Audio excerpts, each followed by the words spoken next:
ಈ ಸಾಹಿತ್ಯ ಪರಿಷತ್ತಿನ ಜಿಲ್ಲಾಧ್ಯಕ್ಷ ಸ್ಥಾನಕ್ಕೆ ಆಕಾಂಕ್ಷಿ.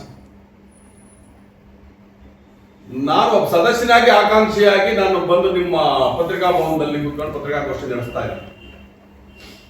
ಈ ಜಿಲ್ಲಾಧ್ಯಕ್ಷರು ಏನ್ ಮಾಡ್ಬೇಕಾಯ್ತು ಅಂದ್ರೆ, ಇಲ್ಲ ಅವಧಿ ಮುಗಿದ ಮೇಲೆ ಎಲ್ಲ 7 ತಾಲೂಕಿನ ಸರ್ವ ಸದಸ್ಯರ ಸಭೆ ಕರೆದು ಸಭೆನ ಬರ್ಖಾಸ್ತು ಮಾಡಿ ಅವರು ಯಾವ ವ್ಯಕ್ತಿಪರನಾರು ನಿಂತ್ಕೊಳ್ಳಿ, ಈ ಪ್ರಜಾಪ್ರಭುತ್ವದಲ್ಲಿ ಅದಕ್ಕೆ ಅವಕಾಶ ಇದೆ.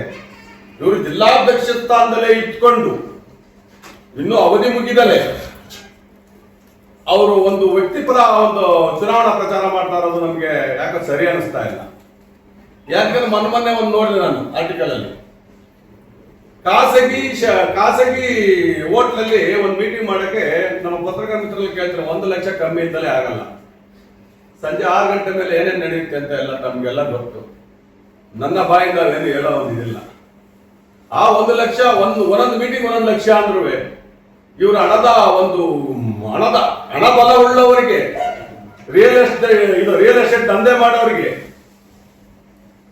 ಅವ್ರಿಗೆ ಇವರು ಮಲ್ಲೇಶ್ವರು ಸಪೋರ್ಟ್ ಮಾಡ್ಕೊಳಕ್ ಹೋದ್ರೆ ಅವ್ರಿಗೆ ನೈತಿಕತೆ ಅನ್ನೋದಿದ್ರೆ ದಯವಿಟ್ಟು ಅವ್ರಿಗೆ ಮನವಿ ಮಾಡ್ತಾ ಇದ್ರಿ ಈ ಪತ್ರಿಕಾ ಗೋಷ್ಠಿ ಮುಖಾಂತರ ಅವರು ತಮ್ಮ ಸ್ಥಾನಕ್ಕೆ ರಾಜೀನಾಮೆ ಕೊಟ್ಟು ಮುಂದೆ ಅವ್ರು ಯಾವ ಪರನಾರು ನಿಂತ್ಕೊಳ್ಳಿ, ನಾವು ಅದಕ್ಕೆ ಯಾರು ಅಡ್ಡಿಪಡಿಸಲ್ಲ.